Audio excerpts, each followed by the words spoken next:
Lick Gerardo Contreras amablemente ya ha creado los grupos de Classroom. Entonces, Lick tal vez les comparte el código aquí en el chat o como se le haga más sencillo para que los compañeros empiecen a empezar a matricular en el grupo de Classroom. De igual manera, un tema que no cubrimos el primer día y que todavía no sé si tenemos definido, Lick, si quieres lo hablamos al final, pero es el tema de la asistencia, cómo vamos a llevar ese control. O no sé si usted ya tiene alguna idea que me quiera dar, pero si quiere mejor lo hablamos al final y en la siguiente clase les informamos a los compañeros. Pero sí es un tema que quedó pendiente. Entonces, no sé si me hace la campaña de colocarles ahí el código en el chat y tal vez y así los compañeros empiezan a asignar. Sí, ahorita mismo se los paso. Muchísimas gracias. Compañeros, yo ya sea hoy o mañana, dependiendo de cómo esté de tiempo hoy al terminar la clase, porque tengo unas cositas que me quedaron pendientes de mi trabajo, voy a hacerles la asignación de la primera tarea, del primer trabajo de investigación. Entonces, pues ustedes ya deberían estar empezando a buscar bibliografía al respecto. Digamos que viendo cómo van a estar las cosas, yo creería que eso va a ser para entrega, pongamos primera, segunda semana de agosto, ¿verdad? Entonces, para que no los agarre por sorpresa, recuérdense que son 5 puntos netos de zona, entonces eso puede causar, pues si lo dejan al tiempo, les puede quedar una problemática, ¿verdad? Con las calificaciones. Entonces, yo el día de hoy, o como les decía, a más tardar mañana, les estaré subiendo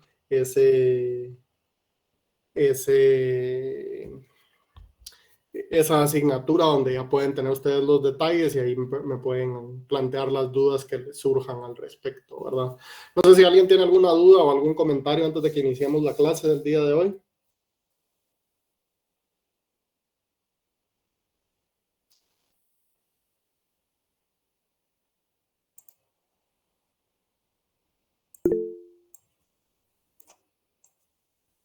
De mi parte no, listo, claro. Ok, muchas gracias. No sé si... permítame un segundo.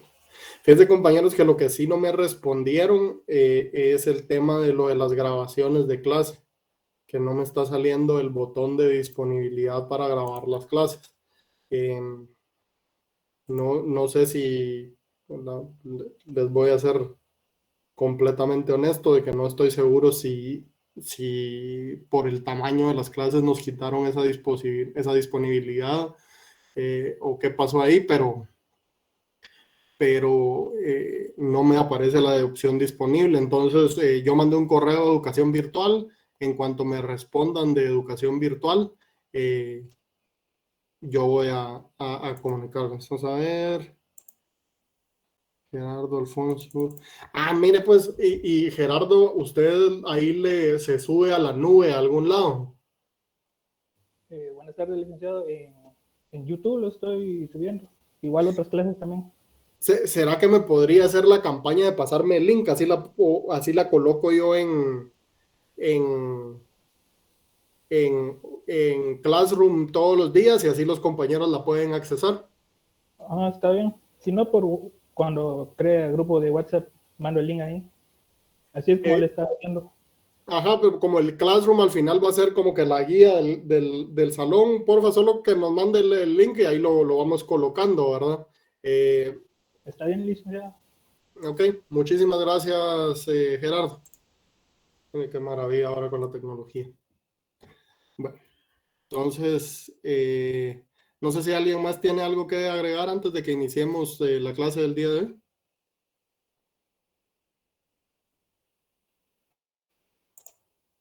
Ok, bueno, entonces el día de hoy vamos a hablar un poco sobre lo que es la ventaja absoluta, ¿verdad? La ventaja absoluta y la ventaja comparativa corresponden a la teoría clásica de la economía, ¿verdad? Y vamos a ver, espero yo que logremos llegar a ver cómo se plantea el modelo, por lo menos el de ventaja absoluta, para que ustedes vean cómo es que Adam Smith, pues de alguna manera utilizaba un modelo sumamente sencillo y hasta cierto punto rudimentario, ¿verdad?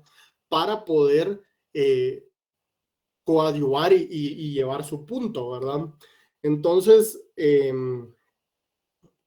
este tema, compañeros, viene un poco ligado al tema o a los temas que vemos en Doctrinas 1 y 2. Entonces, ustedes, pues, no les debería ser completamente foráneo el concepto de la ventaja absoluta y la ventaja comparativa. Y les quería preguntar yo a ustedes, compañeros, qué piensan o qué han oído, qué recuerdan de este tema de ventaja absoluta y ventaja comparativa.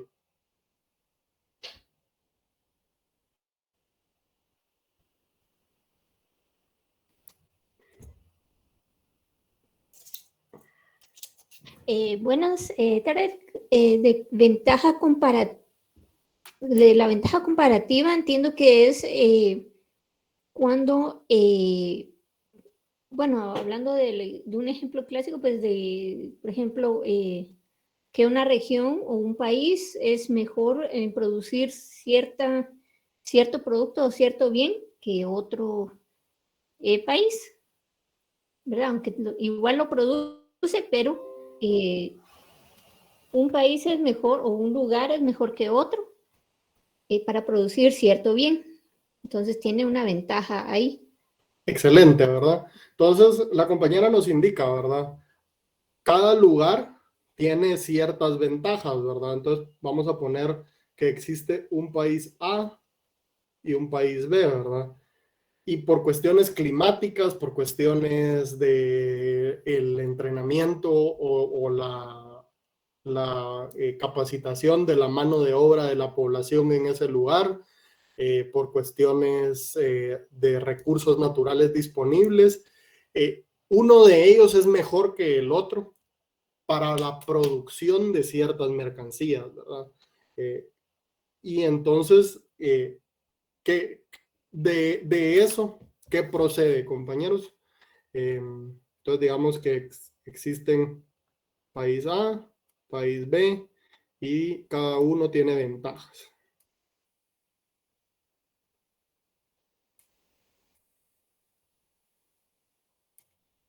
¿Qué procede de esto de acá? Si cada uno tiene ese tipo de ventajas. ¿Qué debería hacer cada país? Aprovechar al máximo esas ventajas. ¿Y cómo las aprovecha al máximo, compañero? Hay una palabra clave que estoy buscando. La especialización. Excelente. Entonces, la ventaja absoluta y la ventaja comparativa no son más que argumentos o modelos que se plantean para justificar la especialización que debe tener cada país.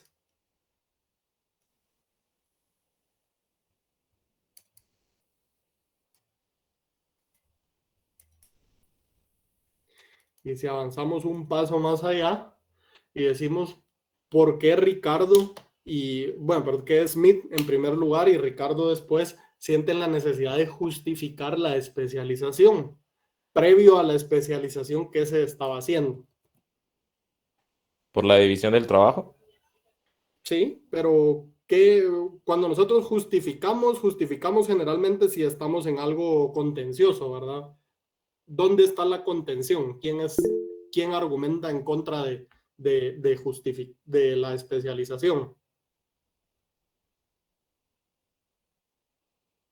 Oye, que alguien levantó la mano, no sé si fue el chat.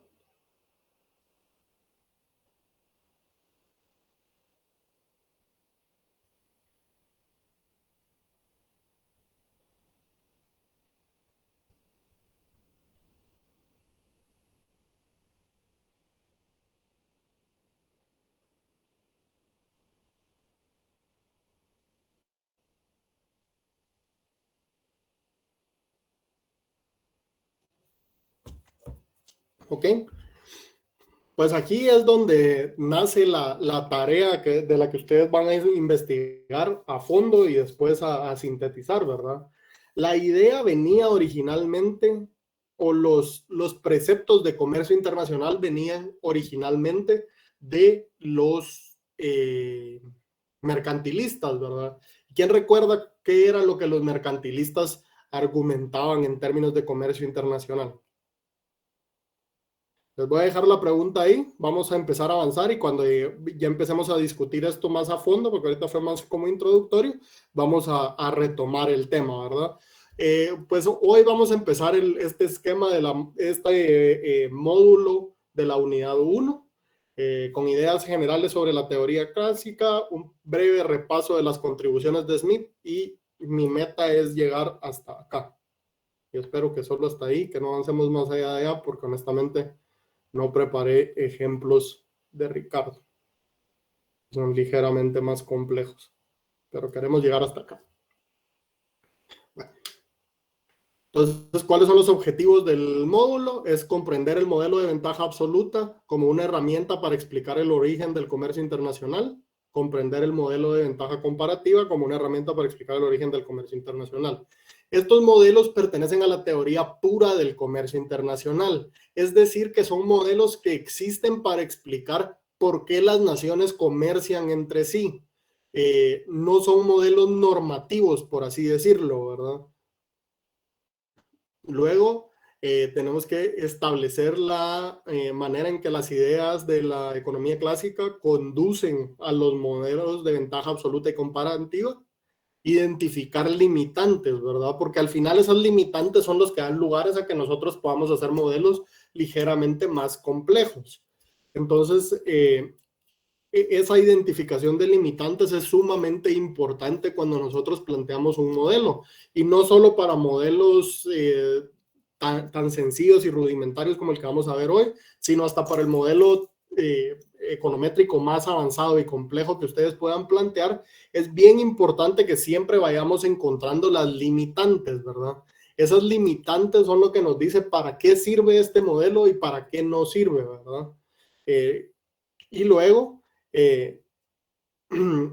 al final de esta unidad o de este módulo, tenemos que comprender cómo esas limitantes conducen a la concepción neoclásica, ¿verdad? Que van a ser los modelos de Haveler y de Heckscher y Olin, que son los que vamos a ver en el siguiente módulo de esta primera unidad. No sé si tienen alguna duda, compañeros, algo que quisieran agregar, algo que quieran comentar ustedes.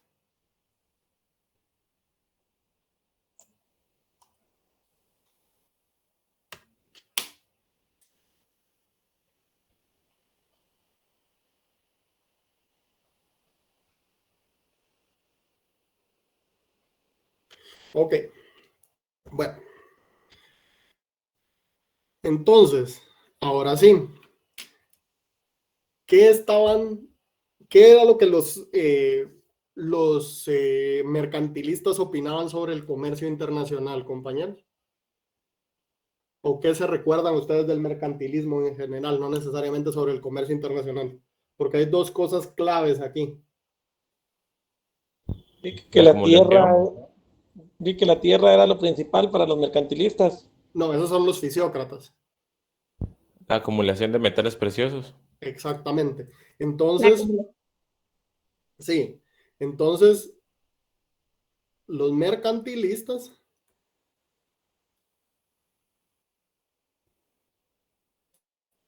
creían de que la riqueza estaba en, no sé qué digo, oro y plata, porque son más cortos que metales preciosos. En el oro y la plata, ¿verdad? En los metales preciosos. Eso era lo que los mercantilistas opinaban o lo que los mercantilistas creían de aquí, ¿verdad? Y como consecuencia de esa creencia de los mercantilistas, ellos, ¿qué creían sobre el comercio internacional, compañeros? ¿Quién se recuerda? Licenciado, buenas tardes. Yo recuerdo de que ellos propiciaban la exportación ante la importación. Correcto. Ellos decían de que debido a que nosotros únicamente identificamos la riqueza en la tenencia y acumulación de metales preciosos, entonces, y aquí hay nosotros queremos mantener un superávit comercial, ¿verdad? Nosotros queremos tener más exportaciones que importaciones.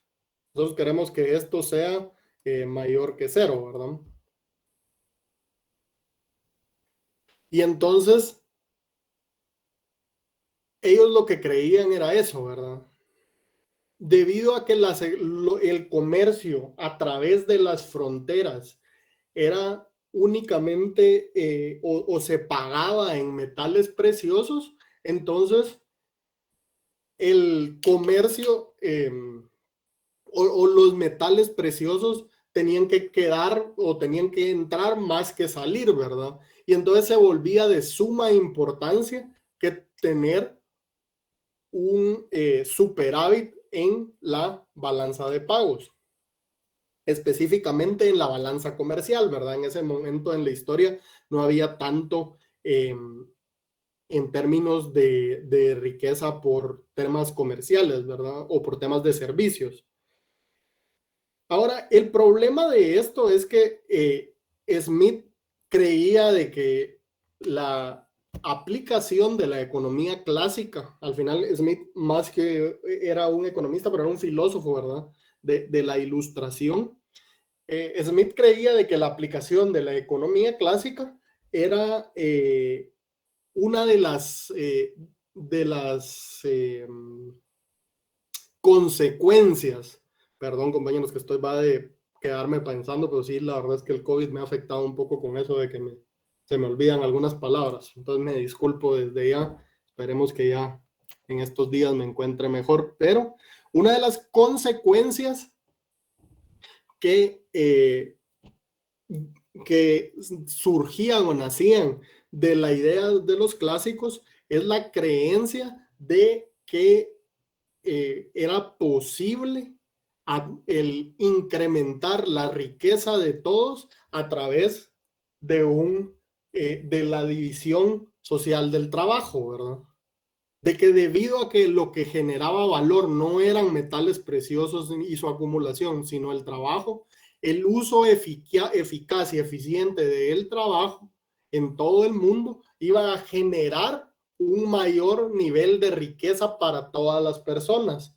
Y eso no está soportado por esto de acá, porque esto de acá, si ustedes lo ven, eventualmente nos lleva a un juego de suma cero, ¿verdad? O sea, para que yo tenga mayor riqueza, alguien más tiene que tener menor riqueza. No estoy encontrando yo la manera de propiciar el mayor aumento de la riqueza, ¿verdad?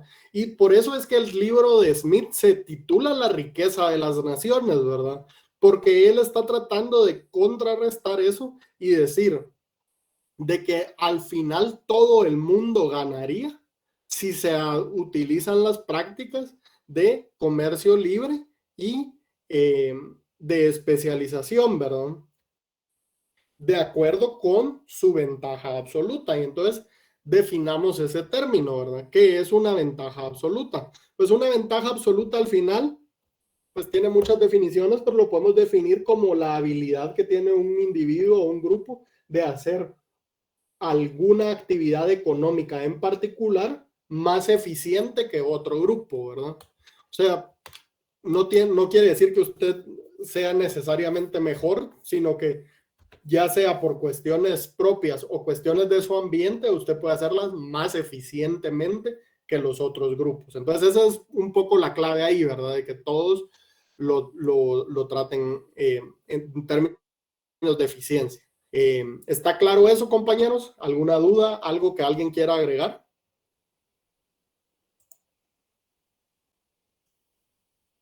Todo claro, licenciado, gracias. Ok, muy bien, compañeros. Solo déjame borrar aquí. Creo que hice mi rayo.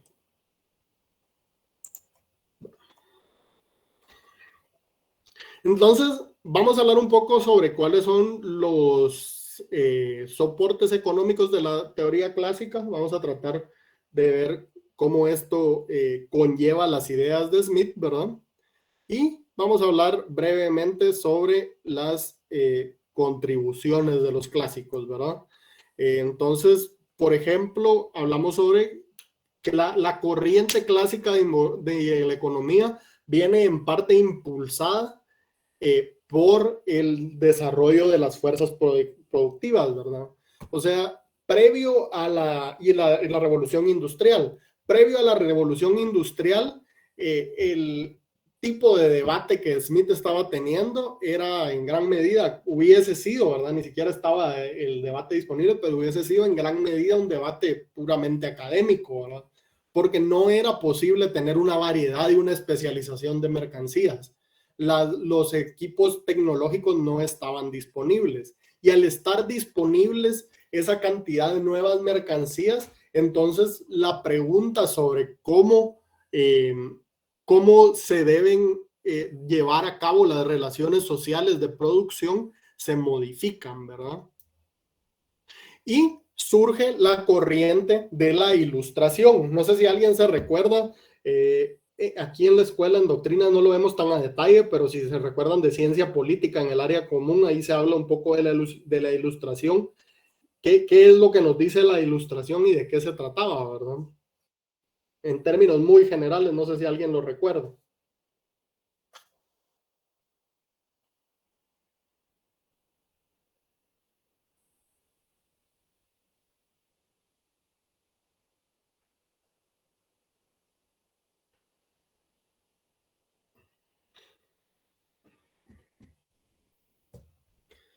Ok, si nadie recuerda la Ilustración, pues está bien, solo vamos a repasarla brevemente. Pues la Ilustración es, por así decirlo, el conjunto del cual la economía clásica es un subconjunto, ¿verdad?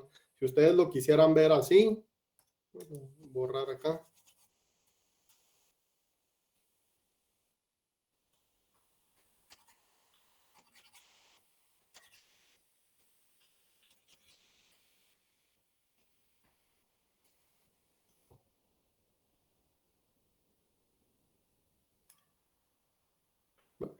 Si ustedes lo quisieran ver así, la Ilustración es como el conjunto y la economía clásica es uno de sus subconjuntos, ¿verdad? La Ilustración era una corriente filosófica y era una corriente filosófica basada sobre la libertad, el libre desarrollo de la actividad humana y sobre los principios científicos aplicados a todas las ramas del conocimiento, ¿verdad? Entonces aquí es donde empiezan a haber pensadores que creen de que hay principios científicos que pueden ser aplicados no solo a cosas físicas, como lo habían hecho en siglos anteriores Newton y Galileo, sino a cosas sociales, ¿verdad? Entonces, al empezar a aplicar ese tipo de conocimiento puramente científico, entonces surgen nuevas leyes y nuevos conocimientos en todas las ramas del conocimiento humano, ¿verdad? Y eso incluye la economía, que hasta ese punto no había sido pues una ley como, o una ciencia como tal, ¿verdad? Principalmente la ley de la oferta y la demanda, ¿verdad? Y cómo las mejoras productivas y las mejoras comerciales son el resultado de todos estos procesos, ¿verdad? Y aquí podemos ver cuáles son algunas de las contribuciones de los clásicos. Hablamos de, incluso lo tenemos en el nombre del principio hedonista, que es que el egoísmo individual ilustrado como motor del crecimiento. La frase famosa de Adam Smith, que no es por la benevolencia del panadero que tenemos el pan de cada día, ¿verdad?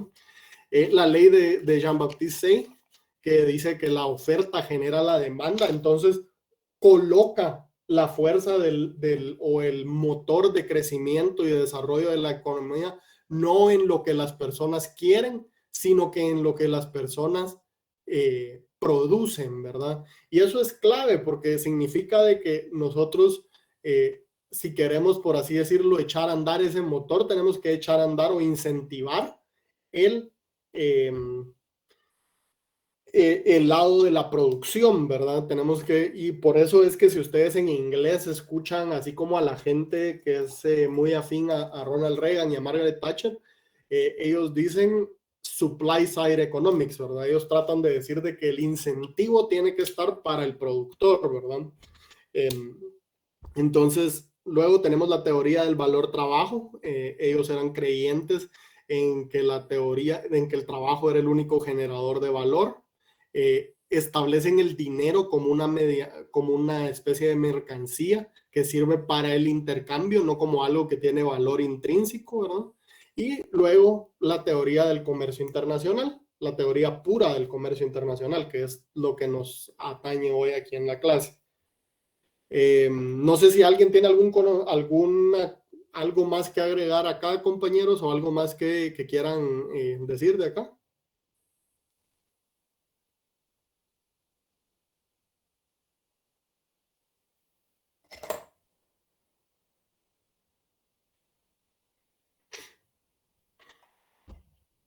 Vale, todo claro, gracias. Ok. Mi Muy parte bien. no, gracias. Muy bien, muchas gracias. Y vamos a ver.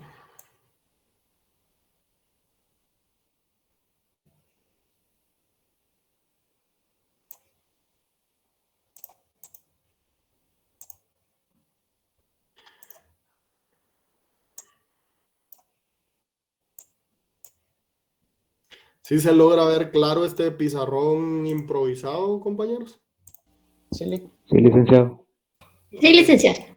Sí, es que el pizarrón ese de Google, el Jamboard no me gusta porque es como los dibujos son como delgaditos y me caen mal. Pero quería ver si sí se veía bien este. Bueno. Entonces, vamos a ver con la teoría del comercio internacional, como les decía, Adam Smith, que es el primer ponente de esta teoría, plantea lo siguiente, ¿verdad? Dice él, bueno, las naciones deben especializarse en aquellos productos donde tienen una ventaja absoluta, ¿verdad? ¿A qué se refiere con una ventaja absoluta? Como ya definimos, se refiere a poder producir más eficientemente que los demás. Entonces viene él y dice, ¿cómo puedo comprobar esta teoría, verdad?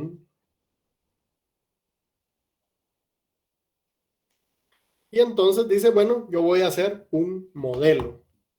Pues un modelo sumamente sencillo, un modelo muy fácil y vamos a aislar ahí las variables que tienen movimiento y para poder nosotros ir trabajando y estableciendo el modelo. Entonces necesitamos establecer los supuestos del modelo. Los supuestos del modelo dice que únicamente existen 2 países y 2 mercancías, ¿verdad? Entonces nosotros vamos a tener el país A y el país B y vamos a tener la mercancía Y y la mercancía Y, ¿verdad? Entonces la forma en que yo encuentro, la forma en que yo encuentro que es más fácil plantear esto es en términos de una cuadrícula, ¿verdad? Una matriz. Uy.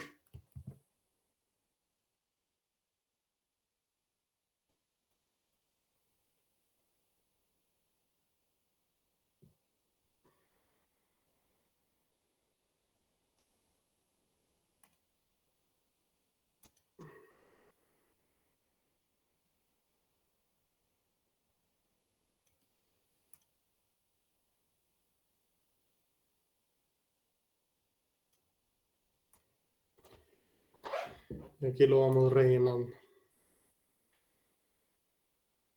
Entonces tenemos el país A, el país B y la mercancía Y y la mercancía X. Y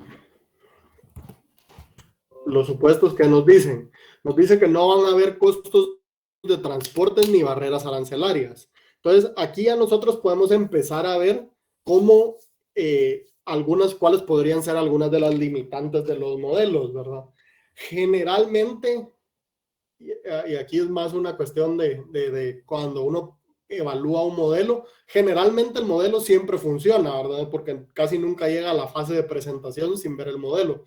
Entonces, la crítica o la forma de ver las limitantes del modelo está en los supuestos. Y les sirve no solo para este curso, sino para todos los demás cursos. Si yo les pregunto cuáles son las limitantes de este modelo, por lo general vamos a encontrar las limitantes de los modelos en los supuestos. ¿Ok? Y luego vamos a tener nosotros aquí costos constantes, ¿verdad? Es decir, que Adam Smith en su modelo no alcanza o no llega a tener esa visión de poder establecer las economías de escala, ¿verdad? Eso viene mucho después con Marshall. En este momento, Adam Smith simple y sencillamente está preocupado o está enfocado en comprobar si al especializarse vamos a tener una ganancia en términos de comercio internacional. Entonces, por último, es que el intercambio se hace a base de trueque, es decir, que el precio es constante o fijo, ¿verdad? El precio.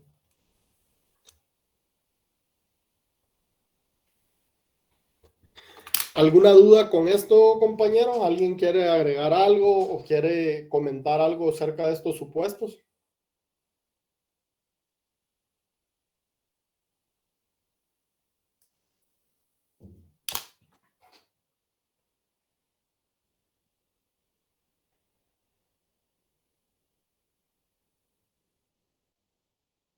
Gracias, Lick, ahí estamos bien. Muy bien.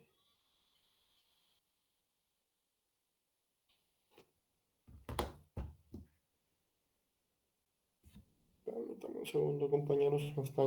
Me están llamando del trabajo. Solo le voy a responder de que estoy en clase.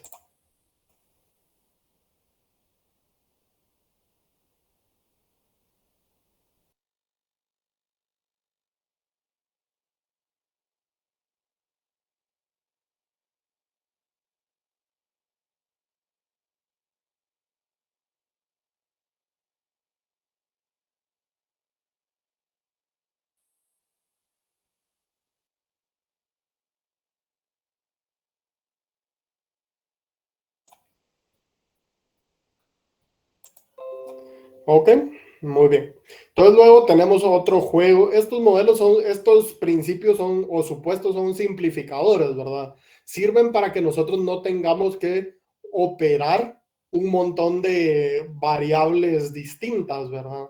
Para que nosotros no tengamos que estar viendo un mecanismo muy complicado al momento de poder hacer nuestro modelo, ¿verdad? Luego aquí tenemos algunos supuestos fundamentales, ¿verdad? Que a la larga Smith diferenciaba entre los simplificadores y los fundamentales, porque él decía que los fundamentales como que iban al corazón de su modelo, pero a la larga terminan por hacer lo mismo, ¿verdad? De alguna manera lo que buscan es aislar o establecer cuáles son las cosas que ellos están... o cómo el modelo va a funcionar, cuál va a ser la mecánica del modelo, ¿verdad? Entonces nosotros aquí tenemos simplificadores.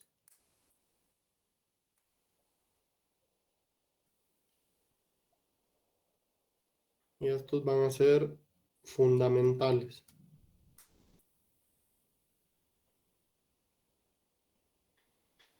¿Cuáles son los fundamentales? Bueno, el único factor de producción es el trabajo. O sea, aquí no tenemos el capital aún como factor de la producción y consecuentemente no tomamos en cuenta su productividad marginal, ¿verdad? Únicamente tomamos la productividad bruta del trabajo. Hay una movilidad perfecta del trabajo o del factor de producción en cuestión interna y es nula a lo externo. ¿Qué me refiero con esto? Que yo a lo interno no tengo ninguna limitante en mover a los trabajadores, pero no tengo migración al exterior, ¿verdad? Porque de alguna manera todo eso causaría una distorsión al modelo que yo tengo planteado. La economía está en situación de pleno empleo y sin política monetaria. No sé, cuando digo sin política monetaria, a lo que me refiero es a que no hay un incentivo de parte de las autoridades de inyectar liquidez ni nada así, ¿verdad? Los precios son completamente estables. Por último, se cumple la ley de Say. Esto no lo expresó Smith así, pero también es cierto que lo que se produce se va a consumir, ¿verdad? Nosotros no vamos a producir o a consumir algo que no se, o a producir algo que no termine por consumirse. ¿Alguna duda con alguno de estos supuestos, compañeros?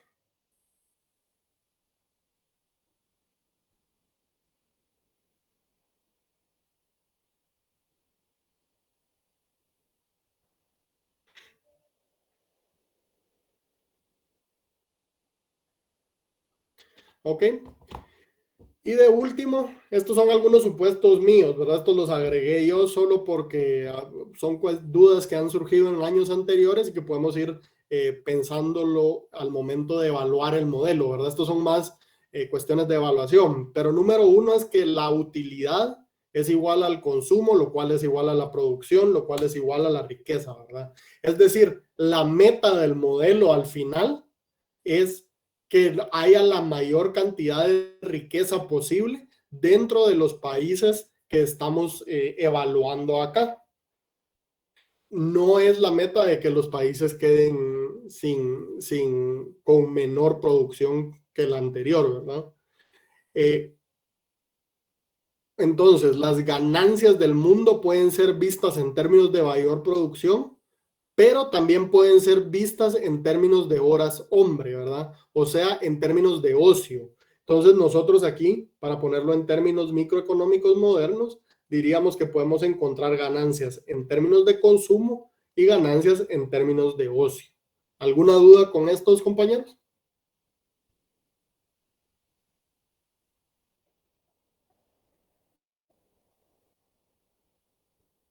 O sea que es un modelo muy completo, ¿verdad? Porque está hablando, se van a encontrar ganancias de todas formas, ¿verdad?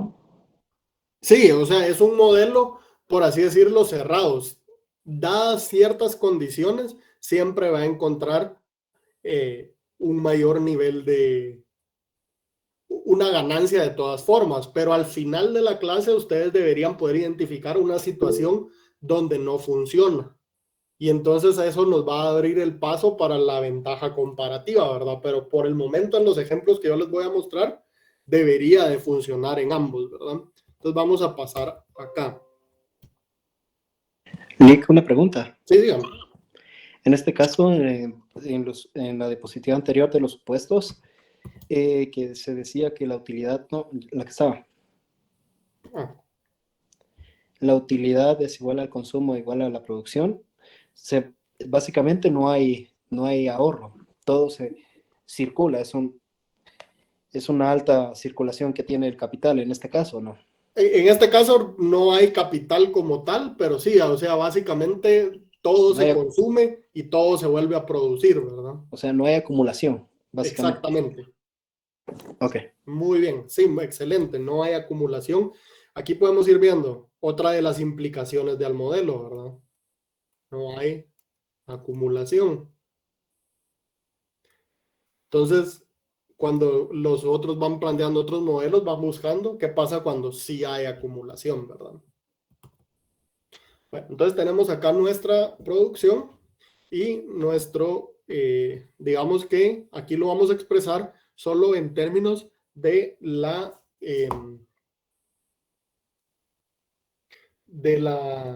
productividad de cada país para cada producto, ¿verdad?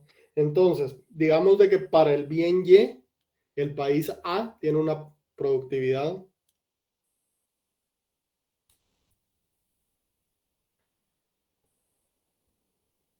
de 80 y para el bien X de 100. 100 unidades por hora hombre, 100 unidades por hora hombre. El país B tiene una productividad de 120 para el bien Y y una productividad de 90 para el bien X.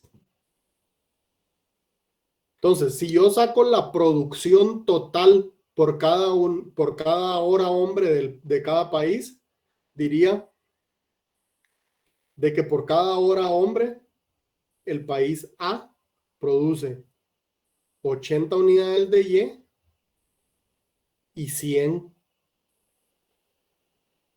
de X.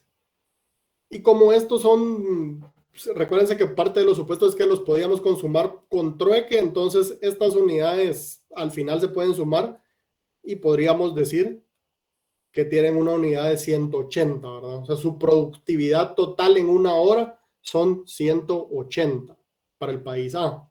Y para el país B tendríamos 120Y, tendríamos 90X, y si sumamos ambos, aunque sean términos diferentes, por la equivalencia, es la palabra que está buscando, la equivalencia que nos da el hecho de que establecimos de que pueden ser intercambiados como trueque, me da aquí 210, ¿verdad?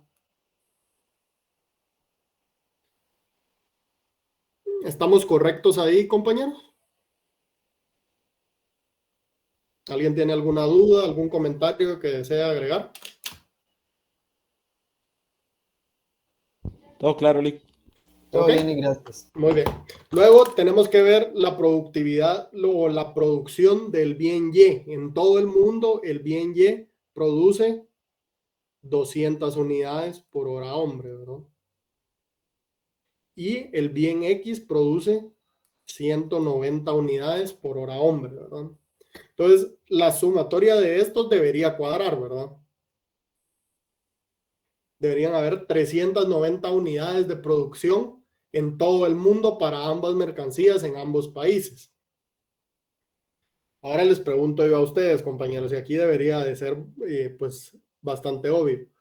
¿Para qué bien se debería especializar cada país? Dado lo que Smith nos dice que deberíamos especializarnos donde tenemos ventaja absoluta. En el bien Y, licenciado. ¿Quién se debería especializar en el bien Y? El país A. Ahí, Entonces vamos a ver. Recordemos lo que nos dice la definición. La definición nos dice de que los países que sean más eficientes para producir una mercancía que los demás deberían especializarse en ese país. Entonces, vamos a hablar del bien Y específicamente. ¿Cuál de los dos países es más eficiente? ¿El A o el B? ¿Quién produce más? El B. El B. Entonces, el B debería especializarse sobre el bien Y. Y el país A debería especializarse consecuentemente sobre el bien X, ¿verdad? Donde ellos son más eficientes. Aquí lo podríamos pensar en términos de, por ejemplo, Guatemala y Estados Unidos, ¿verdad? Y podríamos pensar en el bien Y como que fueran carros y el bien X como que fuera café. O si quieren algo más sencillo, el bien Y como que fuera trigo y el bien X como que fuera café, ¿verdad? Pero así es como lo plantearíamos. ¿Alguna duda hasta el momento, compañeros? ¿Está esto todo claro? Licenciado, o sea que ahí cruzada la relación, porque siendo el país A debe especializarse en lo de B y el B en lo de la. No, pues ahí es, ajá, siempre es cruzada la relación, eso sí tiene razón el compañero. Entonces, aquí nosotros tenemos uno, pero quédese con esa duda, porque eso es lo que nos lleva a la ventaja comparativa. ¿Qué pasa si un país tiene ventaja en ambos productos, verdad? Pero antes de llegar ahí, solo veamos cómo podemos nosotros ver la ganancia. Como les digo, la meta de este modelo es maximizar la producción y que nosotros lo podamos ver no solo en términos de los bienes, sino en términos de ocio, ¿verdad? Porque eso es bien importante y es algo que a veces no se toma en cuenta, que lo podemos ver en términos de ocio. ¿Puedo borrar esto, compañeros? Sí, gracias. Sí, por favor.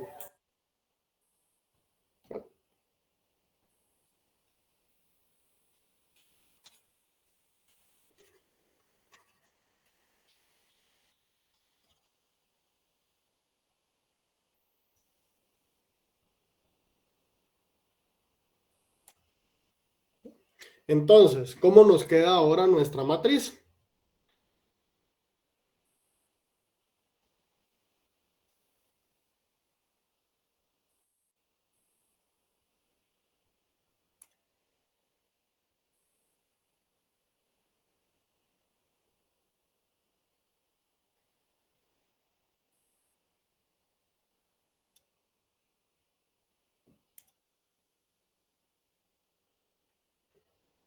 País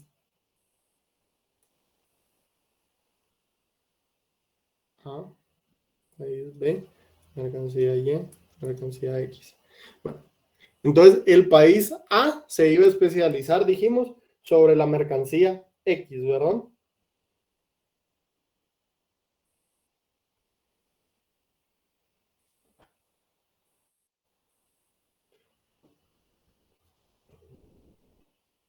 Y eso me da una productividad de 100 unidades, ¿verdad? Y el país B puede producir en la unidad, en el valor Y, ¿verdad? Y tiene 120 unidades. Pero recordemos que venían de una situación donde estaban utilizando 2 horas hombre, ¿verdad? Estaban utilizando 2 horas hombre para satisfacer sus necesidades. ¿Por qué utilizaban 2 horas hombres? Porque en una situación de autarquía, es decir, en una situación sin comercio, el país A y el país B, cada uno tenía que producir su propio bien Y y su propio bien X, ¿verdad? Es decir, su propio café y su propio trigo. Pero ahora ya no tienen que producir eso, ¿verdad? Ya lo pueden comerciar. Entonces pueden destinar eso.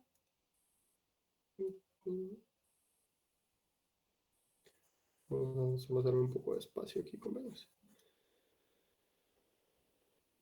Entonces, pueden destinar eso a la producción del bien para el cual son más eficientes. Y ahora tenemos una producción de 200 unidades del bien X o 240 unidades del bien Y. ¿Todos ven por qué?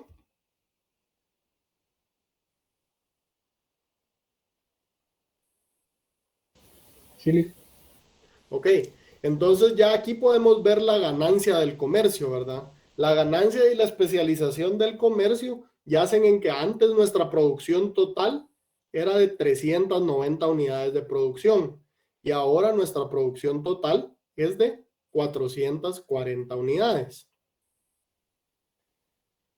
Sin embargo, hay otra forma adicional en la cual nosotros podemos identificar la ganancia, que es la que yo les comentaba a través del ocio, ¿verdad? Si nosotros nos quedamos con la misma cantidad de producción que yo tenía anteriormente, porque esa satisfacía mis necesidades, entonces yo puedo producir o yo puedo establecer yo puedo ganar, perdón, horas hombre, ¿verdad? ¿Cómo gano horas hombre de ocio? Pues recuérdense que estos se pueden intercambiar por trueque.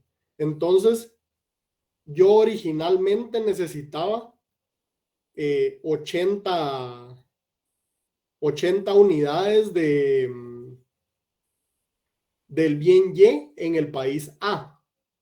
Es decir, el país A, su producción original eran 80 de Y y 100 de X. Entonces eso significa que si yo produzco 100 de X, puedo volver a producir las mismas, puedo obtener a cambio las mismas, si yo produzco 80 de X, puedo obtener a cambio las mismas 80 unidades de Y. Entonces, si a esto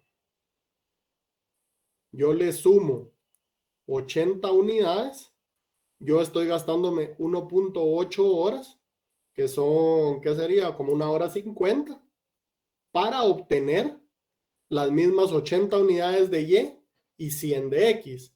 Y estos de acá originalmente producían 120 de Y 90 de X. Entonces, si ellos producen... son horas hombre, eso es tiempo. Ajá, ahí ganan ellos tiempo, ¿verdad? Si ellos al 120 le producen 90 y lo intercambian, van a poder satisfacer mayor necesidad. Entonces, esa es otra forma en la que la ganancia puede ser observada, ¿verdad? ¿Alguna duda con eso, compañeros? Así que en los ejercicios tenemos que dar respuestas de ganancia en horas hombre, en producción, en unidades. Sí, usted lo puede ver de las dos formas, ¿verdad? La ganancia de la especialización del comercio viene en ambas formas, ¿verdad? Entonces, ahorita les voy a poner yo un ejemplo y nos vamos a tardar 15 minutos en lo que lo resuelven ustedes, tal vez hasta menos, y luego lo vamos a resolver en clase y ya con eso cerraríamos la clase del día de hoy, ¿verdad? Solo sí les pido su colaboración, compañeros, con que hagan el esfuerzo consciente de resolver el problema, porque pues a la larga, si ustedes no lo resuelven, yo no tengo manera de saberlo y estoy confiando de que en estos 15 minutos ustedes van a hacer un intento de resolverlo y pues de alguna manera sí, cualquier duda que pueda surgir al hacerlo, la podemos despejar, ¿verdad? Entonces solo su colaboración les pediría. Vamos a poner una situación donde pongámosle el nombre a los países para no quedarnos con A y B y X y Y para que lo hace complicado. Digamos que es Guatemala y que es Estados Unidos y que las mercancías son café y manzanas.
¿Cuánto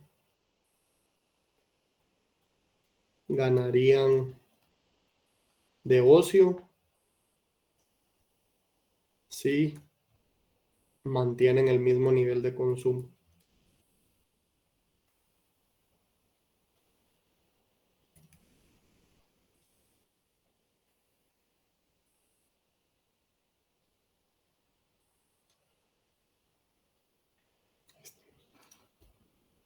Esas serían las dos preguntas, compañeros. Ahorita son las 6:37. Démosle hasta las... La cantidad no la proyectó, es que no la saqué los números de la producción. No le escucho, compañero. Disculpe, se escucha entrecortado. Licenciado, le está proyectando. No sale la producción de los países. Perdón, compañero. Fíjese que yo no le escuché cuáles fueron las preguntas. Espera, Ahí voy a está. poner. Ahí está la proyección. Disculpe, no me di cuenta que no estaba proyectando.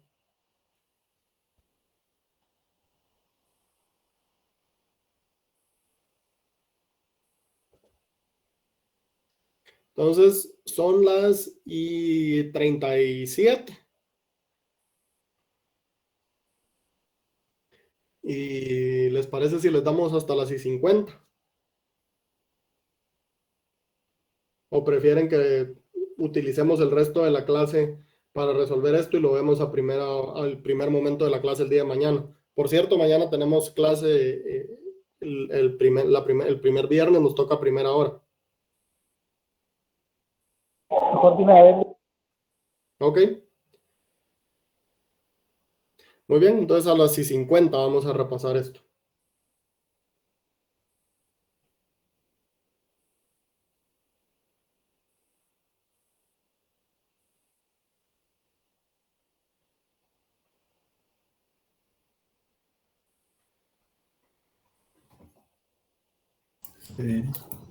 Seguimos, que ahora es lo que me dan. Mira, pues.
Muy bien, compañeros. Entonces, si quieren, vamos a resolver aquí el breve ejercicio que hicimos, solo para ver que se haya hecho correctamente.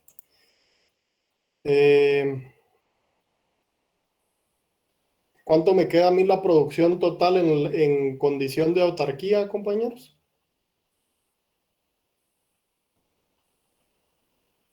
44.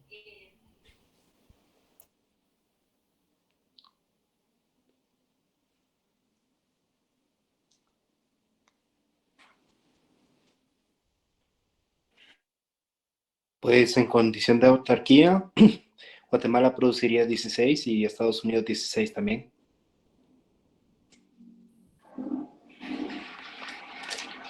Ahora especializándose, sí.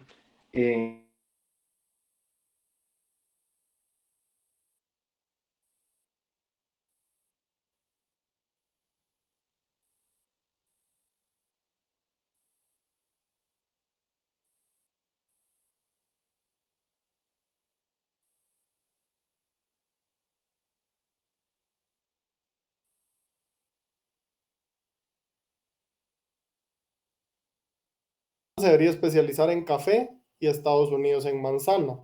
Entonces, Guatemala debería producir 2 de unidades de café, o sea, 20, y Estados Unidos 2 de manzanas, o sea, 24, si mantenemos la misma matriz. 20 y 24, me quedan 44, o sea que gano. Licenciado. Perdone, no está presentando. ¿Por qué se está cayendo la presentación?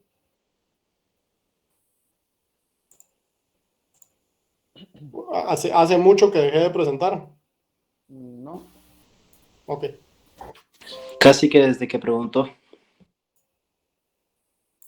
Durante el tiempo que estuvimos en silencio, ¿se cayó la presentación o si estábamos presentando? No, sí se estaba presentando, Lick. Ok. Bueno. Entonces, decíamos que la producción original en autarquía era de 32 y si nos especializamos, Guatemala se debería especializar en café y Estados Unidos en manzanas, ¿verdad? ¿Todo el mundo entiende por qué esos son los productos en los que cada país se debería especializar? Que tienen ventaja absoluta. Correcto. Y entonces tengo yo 44 unidades, o sea que si yo trabajo 2 horas hombre, yo tengo una ganancia de 12 unidades de producción al final de esto. ¿Cuánto podría ganar yo en términos de ocio, compañeros?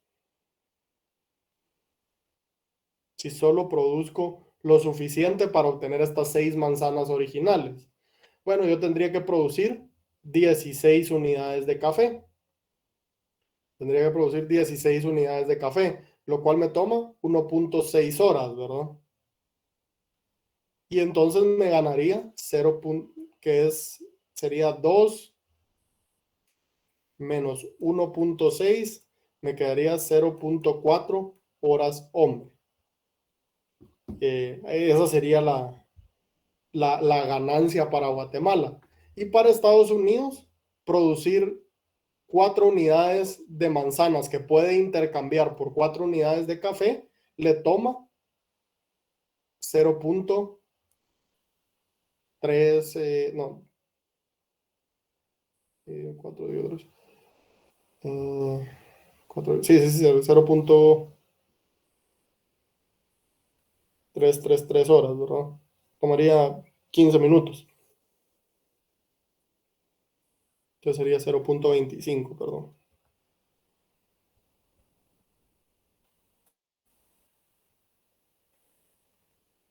Le tomaría 0.25 horas, más la hora que ya utiliza para producir sus 12 unidades, sería es 0.75 de ganancia para Estados Unidos. Entonces este es Guatemala y este es Estados Unidos. Pero ahí están las ganancias tanto en ocio como en términos de producción, ¿verdad? Pueden ganar ya sea 12 unidades de producción o pueden ganar horas hombres. En términos de Guatemala, para Guatemala serían 0.4 y para Estados Unidos 0.75. ¿Alguna duda con esto, compañeros? ¿O estamos bien para cerrar la clase.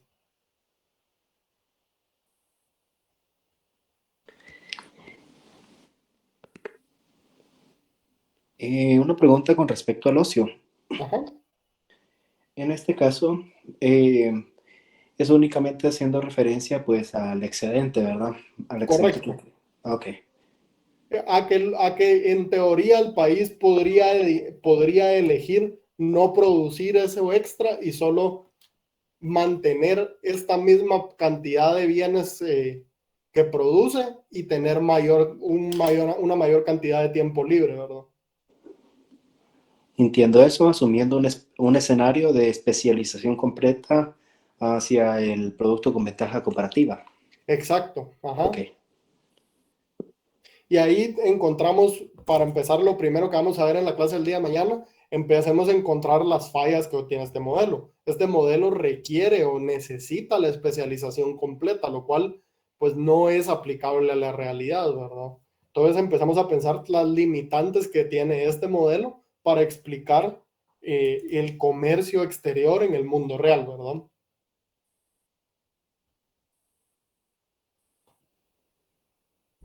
Lick, una pregunta, ¿por qué le dio 0.25?